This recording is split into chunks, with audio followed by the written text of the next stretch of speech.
देखो पहले ही कुछ कुछ वार्निंग है। पहले तो कोई उल्टा पुल्टा शकल नहीं बनाएगा और कोई आधा नींद में नहीं रहेगा, ठीक है, जिसके वजह से क्लास डिस्टर्ब। ठीक है, तो वार्निंग सब लोगों को समझ आ गया। हाँ देखो चालू करते हैं। तो अब देखेंगे हम अपना मोशन इन ए प्लेन देखेंगे। Motion in a straight line में हमने क्या देखा, सारे पैरामीटर देखेंगे, चाहे वो डिस्टेंस हो, डिस्प्लेसमेंट हो, स्पीड हो, वेलोसिटी हो, एक्सेलरेशन हो, या इनको कंबाइन करने वाला इक्वेशंस ऑफ मोशंस हो, या कैलकुलस मेथड्स हो जब एक्सेलरेशन अपना कांस्टेंट नहीं था। तब क्या यूज किए थे, कैलकुलस मेथड यूज किए थे कि नहीं किए थे, किए थे। तो ये सारे पॉइंट्स देख लिए, ग्राफ भी देख लिए थे हमने, कुछ बेसिक ग्राफ के हमने प्रॉपर्टीज भी देख लिए थे कि ग्राफ में स्लोप कब निकालते हैं, कब एरिया निकालते हैं, और एरिया क्या देता है, स्लोप क्या देता है, ये सारे बेसिक्स हमने कंप्लीट कर लिया। अब क्या देखेंगे, मोशन इन ए प्लेन देखेंगे। Motion in a straight line को 1D मोशन बोले थे, वैसे ही मोशन इन ए प्लेन को क्या बोलेंगे, 2D मोशन। यानी 2D कैसे बनेगा, मोशन इन ए प्लेन को क्या बोलते बताओ, 2D मोशन। यानी 2D कैसे बना होगा, 1D + 1D करके बना होगा कि नहीं। तो 1D यहाँ पे जनरली एक x मान लेते हैं और एक को क्या मान लेते हैं बताओ, y मान लेते हैं। और मोशन इन ए प्लेन में 3 पार्ट में पढ़ेंगे इसको। एक पढ़ेंगे प्रोजेक्टाइल मोशन, एक क्या पढ़े बताओ, प्रोजेक्टाइल मोशन। एक पढ़ेंगे अपना रिलेटिव मोशन, इसी में प्रोजेक्टाइल मोशन के बाद क्या पढ़ेंगे, रिलेटिव मोशन। उसके बाद से पढ़ेंगे कौन सा, सर्कुलर मोशन पढ़ेंगे।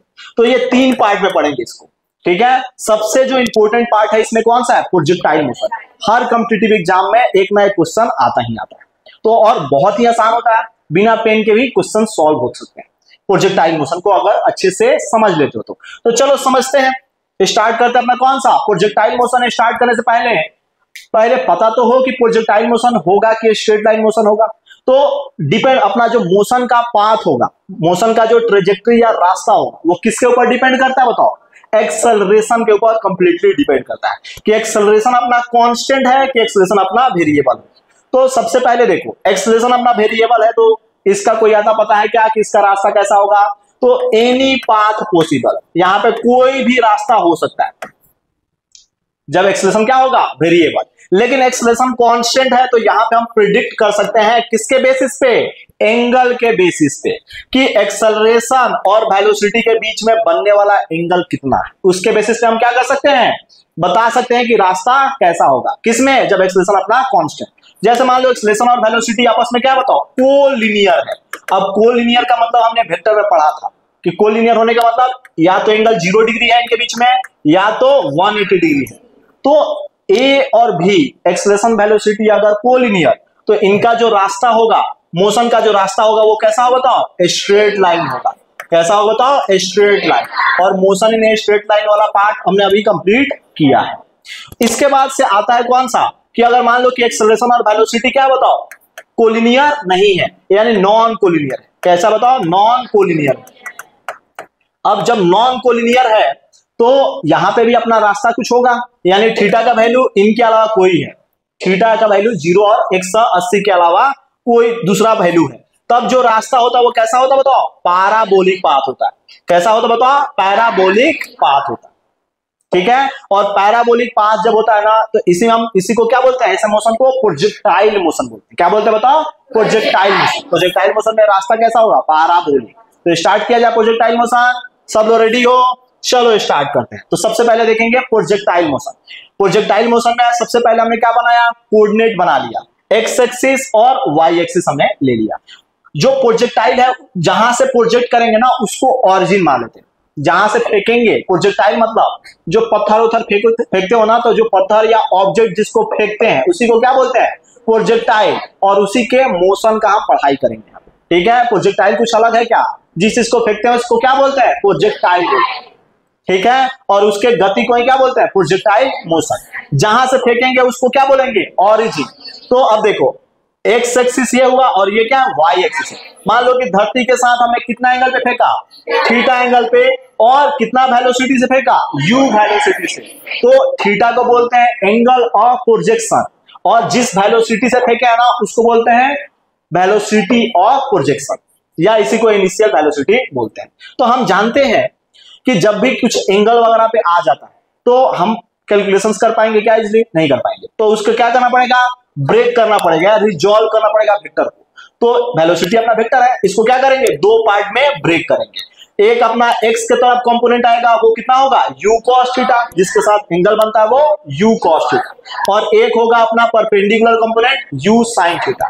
तो जो अपना u cos थीटा है ना वो x दिशा में है, तो इसलिए इसको x कंपोनेंट या हॉरिजॉन्टल कंपोनेंट बोलते हैं, और y के डायरेक्शन में जो कंपोनेंट u sin थीटा है इसको वर्टिकल या y कंपोनेंट भी बोलते हैं। क्लियर है। हम जानते हैं कि मोशन अंडर ग्रेविटी में पढ़े थे कि वर्टिकली डाउनवर्ड डायरेक्शन में एक एक्सेलरेशन लगता है, जिसको acceleration due to gravity g बोलते हैं कि नहीं बोलते हैं, जिसका वैल्यू भी 9.81 मीटर पर सेकंड स्क्वायर देखा था। तो अब यहाँ पे तो क्लियर है कि एक नीचे की तरफ एक्सेलरेशन लग रहा है, लेकिन हॉरिजॉन्टल डायरेक्शन में यहाँ पे कोई भी एक्सेलरेशन लग रहा है क्या, नहीं लग रहा। तो यहाँ पे हम प्रोजेक्टाइल मोशन को पढ़ने के लिए x को अलग पढ़ेंगे, y को अलग पढ़ेंगे, और जब नेट निकालना होगा वैल्यू को तो क्या करेंगे, दोनों का वेक्टर एडिशन कर देंगे, चाहे वो डिस्प्लेसमेंट हो या वेलोसिटी हो या एक्सेलरेशन हो, किसी भी चीज का x में अलग सॉल्व करेंगे, y को अलग सॉल्व करेंगे, और दोनों का क्या करेंगे बाद में, वेक्टर एडिशन कर देंगे। क्लियर है। चलो देखते हैं, जैसे हमने x डायरेक्शन को अलग से लिख लिया और y डायरेक्शन को अलग से, तो बताओ इनिशियल वेलोसिटी, इनिशियल जहां से मतलब प्रोजेक्ट किए हैं x डायरेक्शन में कितना बताओ, u cos थीटा, और इनिशियल वेलोसिटी y डायरेक्शन में कितना बताओ, u sin theta. x direction में देखोगे तो कोई एक्सेलरेशन है क्या, नहीं है, तो एक्सेलरेशन कितना बताओ, x डायरेक्शन में 0, और y डायरेक्शन में जो एक्सेलरेशन है नीचे की तरफ है, साइन कन्वेंशन भी बताया था कि जहां से फेंकना चालू करोगे उसके ऊपर पॉजिटिव ना है, उसके नीचे नेगेटिव, उसके राइट साइड पॉजिटिव, उसके left side negative. Sign convention बिल्कुल आसान है, कोऑर्डिनेट ज्योमेट्री में पढ़े हो ना, पॉजिटिव नेगेटिव पढ़े कि नहीं पढ़े, right side positive left side negative, ऊपर पॉजिटिव नीचे नेगेटिव, पढ़े कि नहीं पढ़े, ऐसा वही यहाँ भी यूज करेंगे। यानी यहाँ पे एक्सेलरेशन जो नीचे की तरफ है तो क्या लगाओगे, माइनस का g लगाओगे। अब तुम्हें सोचो x में कोई अपना एक्सेलरेशन ही नहीं है, x में कोई एक्सेलरेशन अपना है क्या, नहीं है। अब x में एक्सेलरेशन नहीं है तो यहाँ पे तुम्हें बताओ वेलोसिटी में कोई परिवर्तन होगा क्या, नहीं होगा। तो वेलोसिटी x वाला जो है वो क्या रहेगा बताओ, कांस्टेंट रहेगा। कांस्टेंट रहने का मतलब पहले भी मान लो कि स्टार्टिंग में भी कितना था, ux था, बाद में भी हमने किसी एक टाइम पे देखा तो अब भी कितना रहा बताओ, ux ही रहा, कोई परिवर्तन आया क्या इसमें। यानी x कंपोनेंट जो वेलोसिटी का होता है वो बदलता है क्या, पूरे रास्ते में कितना रहता है, u cos थीटा ही रहता है। लेकिन y कंपोनेंट तो अपना क्या हो रहा है बताओ, स्टार्टिंग में देखेंगे तो स्टार्टिंग में क्या हो रहा है, घट रहा है, इसलिए कि नीचे एक्सेलरेशन ड्यू टू ग्रेविटी लग रहा है। एक बार हाईएस्ट पॉइंट पहुंचेगा तो क्या होगा, उसका वैल्यू 0 हो जाएगा, और एक बार 0 होने के बाद फिर जब नीचे आएगा, ऑब्जेक्ट जब नीचे आएगा तो सपोर्ट करेगा, इसलिए कि नीचे की तरफ g लग रहा है तो क्या करेगा, वेलोसिटी को सपोर्ट करेगा। तो बढ़ते बढ़ते क्या होगा, जितना से फेंके थे, कितना से फेंके थे ऊपर वाला u sin थीटा, तो नीचे जब आया था तो उतना ही से वापस आएगा, लेकिन डायरेक्शन बदल जाएगा। ऊपर गया था u sin थीटा से, नीचे भी आगे टकराएगा तो कितना से, uy बोल दो या u sin थीटा, माइनस इसलिए कि नीचे है, जितना से फेंकते हैं ना उतना ही से वापस आता है। क्लियर है क्या, ध्यान रखना इस चीज को, लॉ ऑफ इनर्शिया हमने जानते हैं। इसके बाद से अब इक्वेशन ऑफ मोशन इसमें लगा सकते हैं क्या, इसलिए कि यहाँ पे y डायरेक्शन में क्या आ गया, एक्सेलरेशन आ गया, और इक्वेशन ऑफ मोशन में हमने क्या पढ़ा था, first equation of motion v equal to u plus at, तो y डायरेक्शन में क्या लगा देंगे, फर्स्ट इक्वेशन ऑफ मोशन। तो फाइनल वेलोसिटी vy बराबर u sin थीटा माइनस क्या लिख सकते हैं, gt लिख सकते हैं, लेकिन कैसा माइनस क्यों, इसलिए कि माइनस का g है। तो अपना vy यहां से आ जाएगा, किसी भी टाइम का अगर वेलोसिटी लिखना हो तो लिख सकते हैं क्या, लिख सकते हैं। इसके बाद से अगर मान लो कि हमसे पूछ ले कि बताओ डिस्प्लेसमेंट y डायरेक्शन में बताना है, तो पहले x डायरेक्शन का डिस्प्लेसमेंट लिख लो। तो यहाँ पे डिस्प्लेसमेंट या डिस्टेंस देखो x में, तो देख रहे हो कि x में कोई भी यहाँ पे एक्सेलरेशन है क्या, नहीं है। अब जब x में कोई एक्सेलरेशन ही नहीं है तो अपना डिस्टेंस बराबर क्या फॉर्मूला लगाओगे, डिस्प्लेसमेंट बराबर स्पीड इंटू टाइम, तो स्पीड कितना है, ux इंटू t है, तो यहां से t बराबर क्या लिखोगे, x बाई ux, तो टाइम बराबर हम ये भी लिख सकते हैं ना, x बाई ux का वैल्यू कितना बताओ, u cos थीटा आ जाएगा, टाइम का वैल्यू आ गया, ठीक है। यानी यहां से यहां जाने में जो समय लगा वो कितना होगा, x by u cos theta. अब बात आएगा कि y कोऑर्डिनेट इसका लिखना है या वर्टिकल डिस्प्लेसमेंट लिखना है, तो क्या लगाओगे, इक्वेशन ऑफ मोशन लगाओगे, s बराबर ut plus half at square, किधर, y डायरेक्शन में, तो y डायरेक्शन में लगाओगे तो क्या आएगा, uy into T minus half ay t square, ठीक है ना। माइनस किस लिए लगा है बताओ, इसलिए कि नेगेटिव में है y अपना एक्सेलरेशन जो है। इसके बाद से अपना वैल्यू सब्स्टिट्यूट करोगे, कौन सा वैल्यू, ay का वैल्यू रख दोगे g, ay का वैल्यू कितना बताओ, g, हमने पहले ही साइन लगा दिया, चाहोगे तो यहाँ पे प्लस रहने दो, बाद में माइनस g रख देना, क्लियर है, ठीक है। और अपना टी का वैल्यू कितना रखोगे बताओ, x by u cos theta. तो सिंप्लीफाई करने पे एक्स वाई बराबर कितना आता है, x tan theta minus g x square divide by 2u square cos square theta. आगे चल के इसी को क्या बोल देंगे, इक्वेशन ऑफ ट्रेजेक्ट्री बोलेंगे। इसी को क्या बोलेंगे बताओ, इक्वेशन ऑफ ट्रेजेक्ट्री है, इक्वेशन ऑफ ट्रेजेक्ट्री, ठीक है। इससे भी क्वेश्चंस काफी आते हैं। तो ट्रेजेक्ट्री में हमें इसमें इंपॉर्टेंट बात क्या है कि y किसके प्रोपोर्शनल आ रहा है बताओ, माइनस एक्स स्क्वायर के, और y proportional to x square या माइनस एक्स स्क्वायर में पाथ कैसा, रास्ता कैसा, पाराबोला, पैराबोलिक पाथ होता है ना। माइनस है तो क्या होगा, डाउनवर्ड पैराबोला बनेगा कि नहीं बनेगा, डाउनवर्ड पैराबोला बनेगा, इसलिए पाथ कैसा होगा, डाउनवर्ड पैराबोला बनेगा। इसके बाद से हाईएस्ट पॉइंट जो है ना वो इंपॉर्टेंट है। हाईएस्ट पॉइंट क्या है बताओ, इंपॉर्टेंट। तो इसमें देखो हॉरिजॉन्टल वेलोसिटी बदल रहा है क्या, नहीं, हॉरिजॉन्टल कंपोनेंट वेलोसिटी का नहीं बदल रहा है। तो एक चीज तो क्लियर है कि हॉरिजॉन्टल वेलोसिटी नहीं बदल रहा है। टोटल एनर्जी भी यहाँ पे क्या रहता है, कंजर्व रहता है। पॉइंट ध्यान रखना, टोटल एनर्जी भी क्या रहता है, कंजर्व। स्टार्टिंग में देखो क्या हो रहा है, हाइट बढ़ रहा है, तो हाइट की वजह से क्या बढ़ता है, पोटेंशियल एनर्जी बढ़ता है। जहां पे चालू किया उसका पोटेंशियल एनर्जी क्या मान लो, जीरो। तो हाइट बढ़ा तो पोटेंशियल एनर्जी बढ़ते बढ़ते मैक्सिमम कहां पे होगा, यहाँ पे पोटेंशियल एनर्जी मैक्सिमम होगा।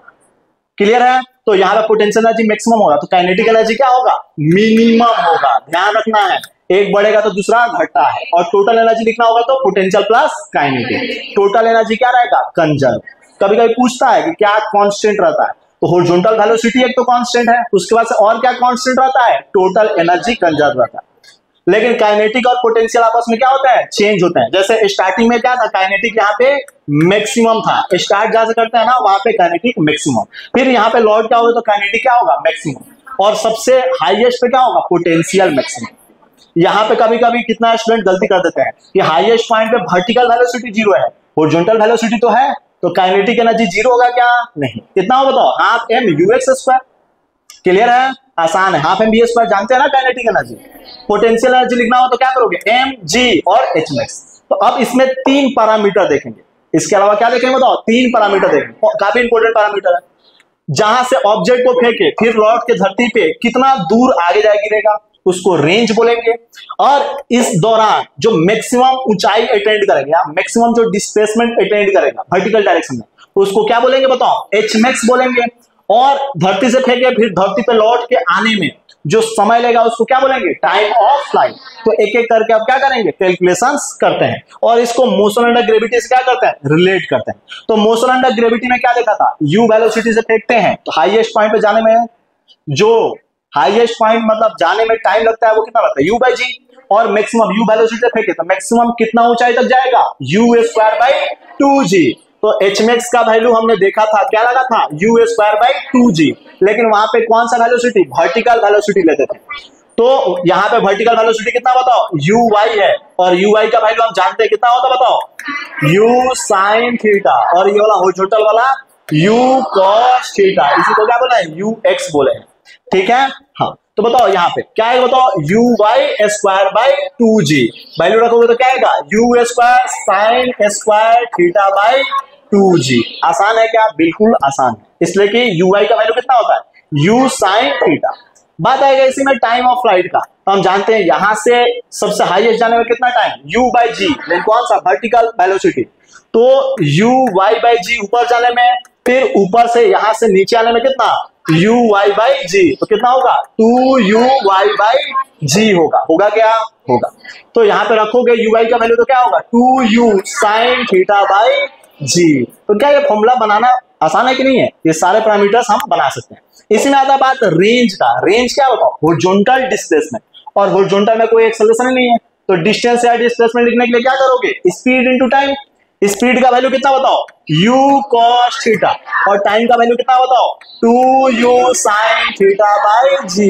और हम जानते हैं यहाँ पे यूज होगा 2 sin theta cos theta, sin 2 theta, और u स्क्वायर क्या होगा, u और u मिलकर क्या होगा, u स्क्वायर, और ये बन जाएगा sin 2 थीटा डिवाइडेड बाई क्या होगा, g। तो तीन पैरामीटर आ गया, कौन कौन सा, मैक्सिमम हाइट, टाइम और रेंज। जो हॉरिजॉन्टल डिस्प्लेसमेंट है उसको क्या बोलेंगे, रेंज। फिर से लिखो एक बार, एच मैक्स का वैल्यू कितना आया था, फिर से बताओ एक बार, यू स्क्वायर साइन 2 थीटा या sign square theta, sign square theta by 2g। Time of light का क्या आया, 2u साइन थीटा बाई जी। और रेंज का वैल्यू कितना है बताओ, u स्क्वायर साइन 2 थीटा बाई जी। ये तीनों के तीनों पैरामीटर हमें ध्यान रहेगा क्या, ध्यान रहेगा। लेकिन इसमें एक और पैरामीटर अभी आगे देखेंगे। जैसे यहाँ पे देखे होंगे कि एक इक्वेशन यहाँ पे लिखा हुआ है कोना में, क्या लिखा हुआ बताओ, y बराबर x tan theta into 1 minus x by r. तो यहाँ पे ये वाला जो है ना, ये भी इक्वेशन ऑफ ट्रेजेक्ट्री ही है, लेकिन सबसे ज्यादा यही यूज करेंगे। छोटा सा इक्वेशन ऑफ ट्रेजेक्ट्री है, ठीक है, इसी को मॉडिफाई करके बनाते हैं। ये वाला जो है ना इक्वेशन ऑफ ट्रेजेक्ट्री, इसमें से क्या करते हैं, x tan थीटा को कॉमन लेके बनाते हैं, और यहाँ पे r जो है वो क्या बताओ, रेंज है। तो ये इक्वेशन ऑफ ट्रेजेक्ट्री हम काफी यूज करेंगे, इससे डायरेक्ट क्वेश्चंस भी आया हुआ। जैसे मान लो कि इसी में एक जनरल केस आ जाता है कि दिया हुआ है, मान लो y बराबर ax minus b x square, तो क्वेश्चन में पूछ लिया कि रेंज बताओ क्या होगा, तो रेंज डायरेक्ट क्या कर दोगे, a बाई बी। रेंज क्या करोगे, a बाई बी। जैसे देखो ना, आसानी से बता सकते हो, देखो यहाँ पे क्या था, y बराबर क्या बताओ, ax minus b x square. तो हमने अभी क्या देखा, equation of trajectory, x tan theta 1 minus x by r. तो कंपेयर करो, तो हमें क्या चाहिए बताओ, ax को बाहर निकालना है, ax को बाहर निकालो, निकाल लिए, तो यहाँ पे क्या बचा 1 minus b x square divide by क्या होगा, ax। बताओ ये क्या हुआ, ax 1 माइनस ये क्या हुआ, b by a into x है, तो इसको हम ऐसे लिख दे क्या, x को ऊपर आने दो, a और नीचे क्या करो b, ये उठ कर अभी भी क्या जाएगा, वैसे ही जाएगा। कंपेयर करो x tan theta, tan theta का भी वैल्यू चाहेंगे तो निकाल सकते हैं। यहाँ पे tan थीटा का वैल्यू कितना आएगा बताओ, tan थीटा का क्या है बताओ, a है, tan थीटा का वैल्यू a है, और r का वैल्यू कितना दिख रहा है, तो दोनों डेटा लिख सकते हैं क्या। तो ये अगर जनरल फॉर्म ध्यान रहेगा ना, तो जैसे क्वेश्चन आया था, ऐसे आया था, y बराबर x minus x square by 20, तो यहाँ पे हम हर चीज बता सकते हैं क्या, आराम से बता सकते हैं। x को कॉमन ले लो, y बराबर x को कॉमन लोगे तो 1 माइनस एक्स बाई 20। कंपेयर करो, r बराबर कितना है 20 मीटर। तो क्या ये आसान है कि नहीं है, ये जेईई मेंस का आया हुआ सब क्वेश्चंस है, आसानी से कर लेंगे, हो जाएगा। ठीक है, नेक्स्ट पॉइंट पे आ जाओ। इसी में आ जाता है कि अगर मान लो ये सब पॉइंट कर लिए, लेकिन जानते हो इसी में एक और पॉइंट पूछ लेता है, क्या पूछ लेता है, रेंज जो ये लिखे है ना, इसी का पूछता है कि रेंज मैक्सिमम कब होगा। तो साइन थीटा हो या कॉस थीटा, हमने पढ़ा है कि इसका मैक्सिमम वैल्यू कितना होता है 1, और कब होता है बताओ, साइन थीटा का, पहले कॉस थीटा को भी रहने दो, दोनों का मैक्सिमम 1 होता है, लेकिन साइन थीटा का वैल्यू 1 मैक्सिमम होता है। ये चीज जानते हैं, कब होता है बताओ, थीटा बराबर 90 डिग्री पे। तो यहाँ पे तो इसका मैक्सिमम वैल्यू निकालना है, तो साइन थीटा का क्या चाहिए, मैक्सिमम, और साइन 2 थीटा का मैक्सिमम वैल्यू कितना होगा 1, और कब होगा, जब ये थीटा जगह पे कितना बताओ 2 थीटा, ये कितना होगा 90 डिग्री, तो थीटा बराबर कितना आएगा 45 डिग्री। यानी तुम ही सोचो, कोई चीज को फेंकना है बहुत दूर तक, तो कितना एंगल पे फेंकोगे, धरती के साथ 45 एंगल पे, तभी दूर जाएगा, जाएगा क्या। ये काफी इंटरेस्टिंग है। और तुम ही सोचो कि ये तो हमने देख लिया 45 में मैक्सिमम होगा, मैक्सिमम कितना होगा बताओ, आर मैक्स का वैल्यू मैक्सिमम कितना होगा बताओ, रख दो वैल्यू, रखोगे तो ये वाला वैल्यू तो 1 हो गया, कितना है बताओ, यू स्क्वायर बाई जी के बराबर आ जाएगा क्या। कब होगा बताओ, थीटा बराबर 45 डिग्री पे। तो मैक्सिमम रेंज में लिख सकते हैं क्या, लिख सकते हैं। इसी में एक कंसेप्ट आता है कि जो अपना पढ़े है ना, कि साइन 90 माइनस थीटा क्या होता है, कॉस थीटा, पढ़े कि नहीं पढ़े सब लोग, ठीक है। इसके बाद से इसमें पूछ लेता है कि एक एंगल अपना थीटा हो गया और दूसरा एंगल हो गया 90 माइनस थीटा, और इनिशियल स्पीड क्या रखनी है, सेम, तो रेंज क्या आता है, सेम आता है। रेंज कितना आता है बताओ, सेम। कैसे देखो, जैसे एक एंगल हमने रख दिया यहाँ पे, यहां से थ्रो किए कितना एंगल पे, ये वाला थ्रो किया कितना, थीटा एंगल पे। दूसरा हमने थ्रो किया कितना एंगल पे, दूसरा हमने थ्रो किया 90 माइनस थीटा से, कितना से बताओ, 90 माइनस थीटा से। ये वाला वेलोसिटी भी u था, ये वाला वेलोसिटी भी क्या है, u है, और ये वाला x है, और ये अपना y एक्सिस है। तो ध्यान क्या रखना है कि यहाँ पे रेंज सेम आता है। क्यों आता है, जैसे देखो रेंज बराबर क्या था बताओ, u स्क्वायर साइन 2 थीटा बाई जी।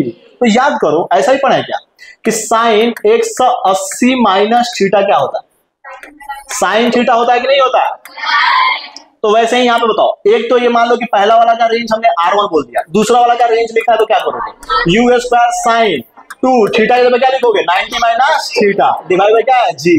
तो R2 का वैल्यू बताओ, यू स्क्वायर साइन, और ये 90 दुना के 180 माइनस 2 थीटा, तो sine 180 minus 2 theta sine theta, तो साइन 2 थीटा ही आ गया क्या। यानी R1 और R2 का मान कितना आ गया, सेम सेम, यानी एक एंगल थीटा दूसरा 90 माइनस थीटा, तो रेंज क्या होगा, same same. Complementary angle pair बोलते हैं। इसी को क्या बोलते हैं? Complementary angle pair. जानते हैं ना, जो दो एंगल का सम θ1 प्लस θ2 का वैल्यू अगर 90 डिग्री है तो θ1 θ2 को क्या बोलते हैं? कंप्लीमेंट्री पेयर बोलते हैं एंगल का। जानते हैं ये सब? जानते हैं।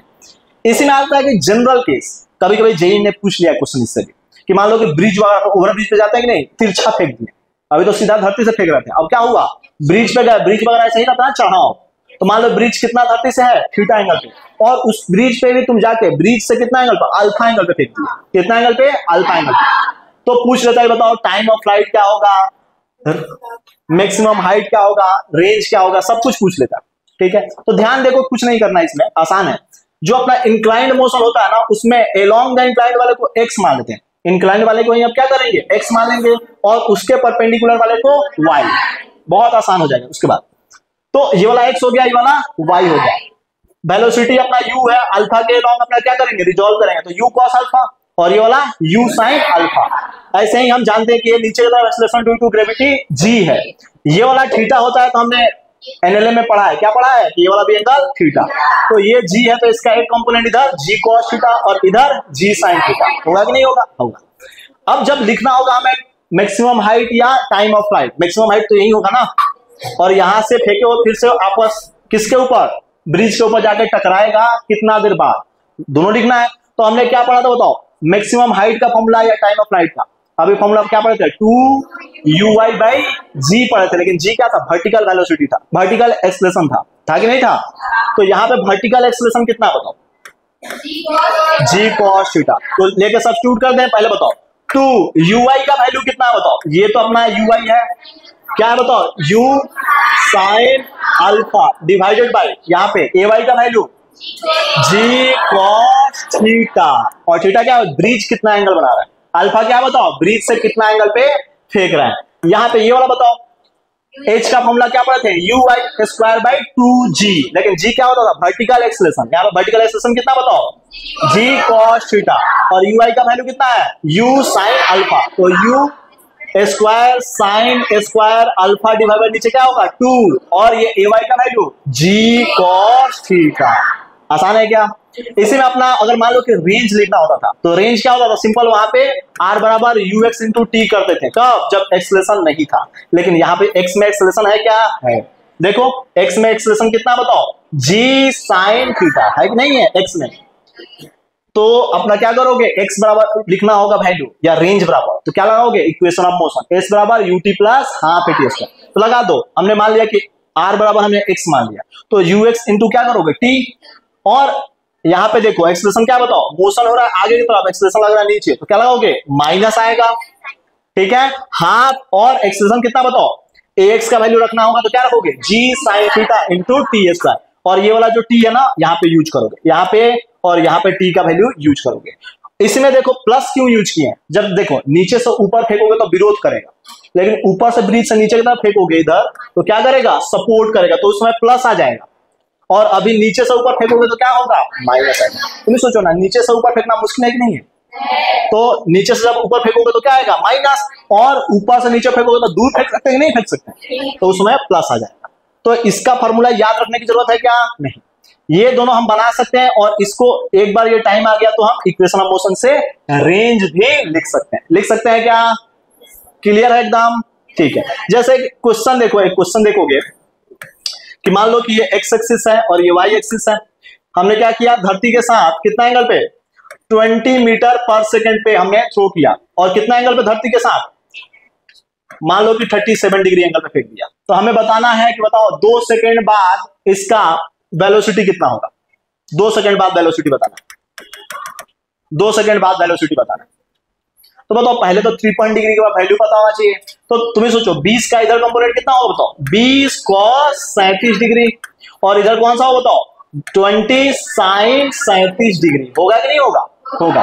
तो बताओ cos 37 का मान 4/5, तो ये काटोगे तो कितना? 4, तो ये 16, और ये काटोगे तो 20 इंटू ये वाला वैल्यू 3/5, कितना?